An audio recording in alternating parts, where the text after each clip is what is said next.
Hey everyone, and welcome back to the channel. So today, let's take a look at the Porsche 911 Carrera GTS. This model is finished off in Cartagena yellow metallic. MSRP start just over $181,000. Now for this specific 911, this is a rear engine sports car, and you'll notice you don't really have any access to the engine, but you do have some components that you can monitor and access as needed. This is powered by a 3.6 liter turbo flat 6-cylinder engine. It's also paired to an electric motor and an electric turbocharger. It's paired to the 8-speed PDK transmission, and combined pumps out 532 horsepower, 449 pound-feet of torque. It's rear-wheel drive. 0 to 60 is going to be at 2.9 seconds, and then it has a top speed of 194 miles an hour. Now with that hybrid system, this does not have a full EV, it's just a hybrid assistance with the engine system. Now as we work our way up front, you'll notice that this model has a forward camera along with a sensor for distance pacing. There's also parking sensors too, and that entire lower section is extremely functional for airflow. There's active grille shutters, which are currently open, some gloss black trim accents too, and then a dark housing for the headlights, which have that traditional Porsche look. There's also the Porsche badge right there, and then some nice lines coming down the hood. Now, since this is a rear engine vehicle, you get the front storage space, making this a lot more practical to put in items. You can put groceries, bags, anything that you may have. It's going to make it a lot more practical to where you could daily drive this model here. Now this has gloss black for the wheels along with the red Porsche brakes. T-hybrid down below. There's gloss black for the side skirt. This is the fuel cap on the passenger side. There's also a camera, gloss black for the power folding side mirrors. It's on the window trim, and this also has a sunroof too. Gives it a nice look there. There's a flush mount for the door handles with a pop out when you are ready to access the vehicle. And then in back, you'll notice the active spoiler, which you can pop up as needed. You also have a wiper blade too, and then backup camera, parking sensors, and the dual exhaust to give it a good look, along with all of the gloss black accents. Now, as we work our way to the interior, this has leather for the door panel. There's memory seating adjustments, Bose audio, some storage, window controls, and side mirror adjustments. And then on the door sill, this is where you have access to the front storage and that rear hatch. Now this also has leather seats, which are automatic. There are several adjustments that you can go through with the controls down below. And then there's one manual leather release up top to move this backrest.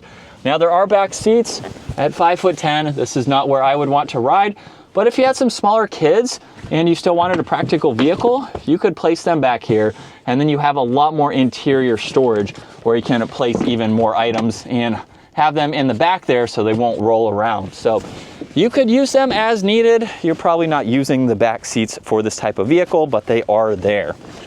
And as we hop in, that button to start is on the left side.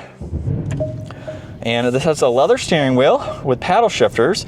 There's voice commands along with the favorites, volume and tuning. On the right side, you have adjustments to go through the digital gauge cluster. You'll notice on the right side, we can actually go through quite a lot of information. If I push on this button on the right, now we can access information on the left side. And then if I push on it one more time, we can go through this entire gauge cluster and change it as needed. So these are all presets, and it shows you a variety of information. There's also different driving modes that you can get into. And then when you push on the red button, you have a countdown from 20 seconds. So that will give you better throttle response, it will downshift, and you can get up to speed. Cruise control stock is on the left. There's headlights, the rear fog lights, one air vent, leather for the dash with a clock up top, and then with this infotainment system, you have a lot to go through. So there's several icons here. You can get into vehicle and go through your ambient lighting. You have some of the comfort information. You can look at trip information, some assistances, and then the different driving modes. So you can go through all of this and set it up as needed with the modes that you would like. There's also some more icons here, Apple CarPlay, Android Auto. There's performance information, so you can see your brake along with tire. You have drive and then energy too, so you can see the state of charge for the battery. This does have regenerative braking, and that is how the battery is going to charge. You can also get into a lap timer here, go through all of that information, and then you have shortcuts on this left side to easily get through all of this.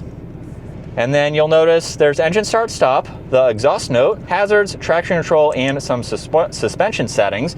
There's air vents underneath that, and then volume and tuning, You have a control to go through the infotainment system, and then there's temperature, fan speed. This is how you put the vehicle into reverse. So you have that top-down view, and then there's also the forward camera as well. So you can pull that up and gain access to that. You have the manual setting and park behind that. This also has heated and ventilated seats, the sunroof and sunshade adjustments, one cup holder, the e-brake. You have wireless charging with some storage and GTS on the armrest, a locking glove box, and then garage door buttons and dome lights. And then this also has Alcantara for the headliner as well. And for a rear engine vehicle, there's a good bit of visibility over both shoulders. And so now, before we give it an acceleration, let's make a U-turn here where we do have that all-wheel steering, which will significantly reduce the turning radius. Look at how quick and small that circle is. Definitely beneficial even for this smaller vehicle. I do not believe that they go in the same direction as the steering wheel at higher speed, so out on the highway. I think it's just in the opposite direction for slower speed maneuvering. But this is what it's like to be behind the wheel for the 911 Carrera GTS. Very nice place to be. I love how quick this screen is to use. Everything is very quick to the touch, and we have a pretty good amount of physical buttons that you can easily access while driving. You can memorize where all of these are and quickly use them. So it's a very easy vehicle to use and operate, and you have a good bit of technology for a vehicle like this. So let's put it into the manual setting here. We'll give it a small acceleration.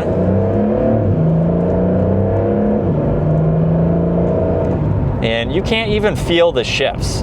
So while there's not necessarily some drama to it with the shifts and the engagement there, the exhaust definitely helps. You can hear those downshifts, of course. So it still has a good drive and character to it. With Porsche models, they are going, I don't want to say tame, they're a lot more luxury focused. So this is going to be a luxury vehicle. And especially with those shifts, not being able to feel them. But once you get behind the wheel of these vehicles, things change slightly. I used to see them out on the road and not really think much of them because, in my opinion, they kind of all look the same as far as some of the 911 models go. But then you get behind the wheel and you drive them. You can get some RS models, you can get some more track focused and more engagement. But with this model here, you kind of have the best of both worlds with how luxury focused it is and the performance that you have. So I think it's a really good blend. You have several different Porsche models to pick depending on what you would like. You can get some 911s with a manual transmission as well. You can get some bucket seats. There are plenty of options with the lineup. So while they all look somewhat similar depending on the exterior body kit and some of the interiors, there's so many different ways that you can spec these vehicles to have them suit your needs and the driving that you are doing. But this 911 Carrera GTS with the hybrid system, I think, is definitely a cool sports car option to go with.